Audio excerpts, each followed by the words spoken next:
before 8 o'clock. And then what will happen, as Lulama had said earlier, clergy and the church wardens will line the streets on Wale and Adderley Street as a guard of honor to pay their respects to the late Archbishop.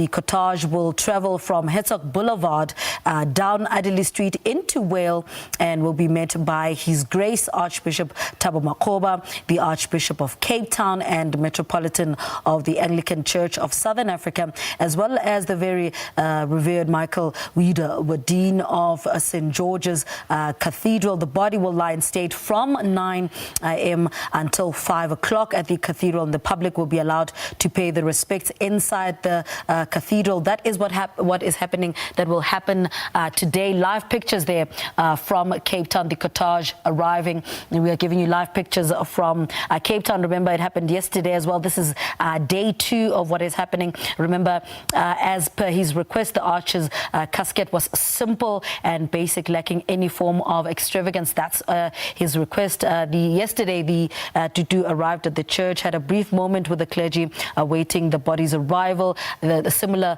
scenes will happen today when Tutu's that remained yesterday at 8:30.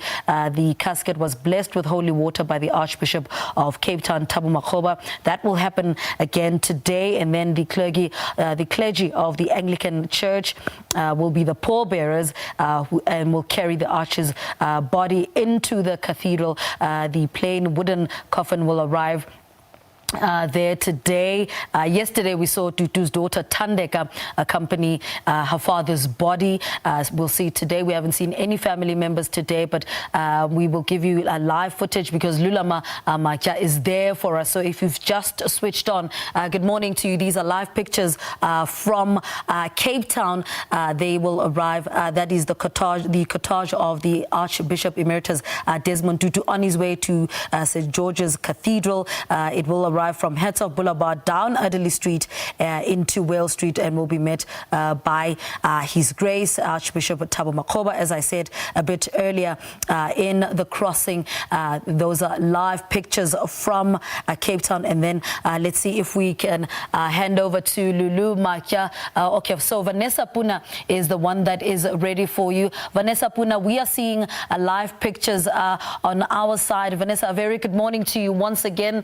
What is on your side?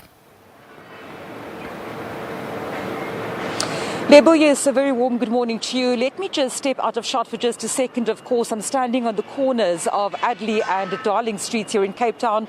From my vantage point, I can see in the distance the blue lights of, I suppose, the traffic officials and the cortege making its way towards me. I can also tell you that while we wait for that cortege to pass us en route to the St. George's Cathedral, there's also been a statement from Nat Joins, basically saying to us that everything is set and they are prepared for a safe funeral service, a safe Category 1 official special funeral for the Arch tomorrow, due to take place at the St. George's Cathedral. I'm just reading from a statement here. It says that since the passing of the Arch, all structures comprising of the various law enforcement officials, etc., were indeed put on alert, and also they've worked together to ensure that everything will happen according to plan. I've just stepped out of shot for a moment, Lebo, so that you can see the road here towards Wale Street in Adderley has been reopened. There you'll see the first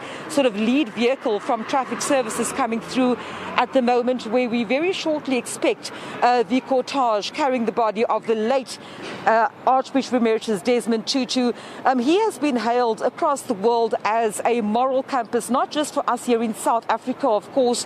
We know that since his young days, started training as a teacher, of course, disillusioned with the status quo under apartheid, then seeing the injustices taking place in this country under that regime, opting then to go into the church. And of course, that is where the Archbishop Emeritus Desmond Tutu has been making his mark for social justice, for equality, for human rights, for the underdog, underdogs, the poor, the underprivileged, those that are often put aside by society.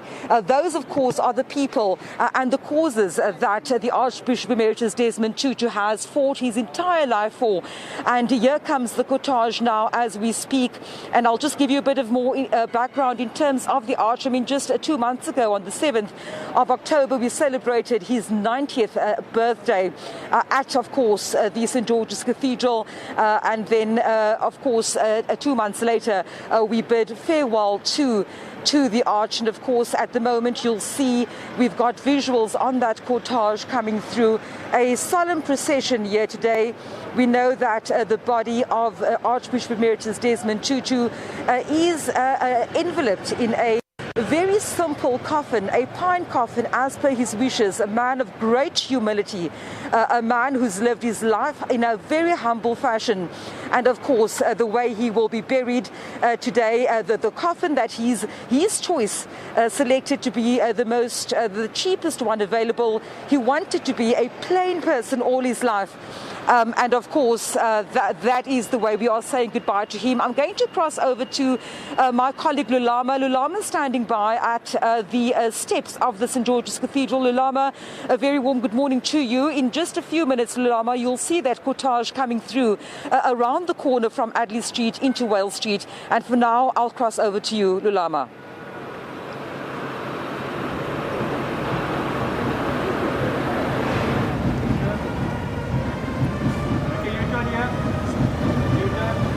Go down, bro. Go down. Go down.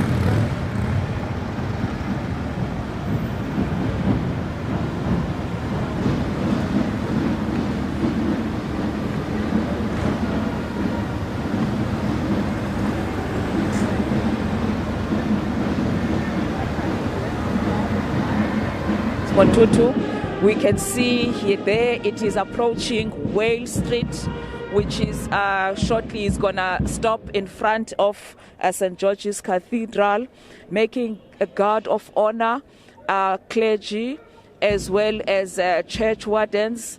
There's also a music band from the church, which is called a church brigade, that is made up.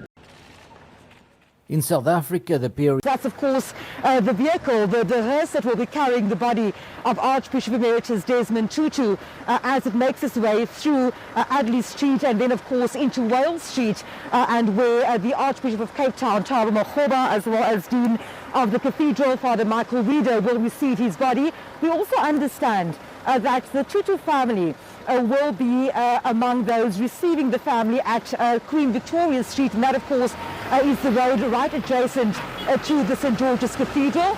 So at the moment, you'll see that for now, the traffic continues to flow across Strand Street, but there are quite a number of traffic officials as well as police members in this vicinity and in this precinct ahead of the arrival of that cortege. Of course, it's a solemn procession, and that will then mean that the body of late Archbishop Emeritus Desmond Tutu will then be transported along this road, of course, Adderley Street, down, as I say, towards Wale Street. And of course, that's where the activities will be taking place today on this first day of the public viewing, as it were. The lying in state of Archbishop Desmond Tutu expected to take place from 9 a.m. this morning through to 5 o'clock this afternoon.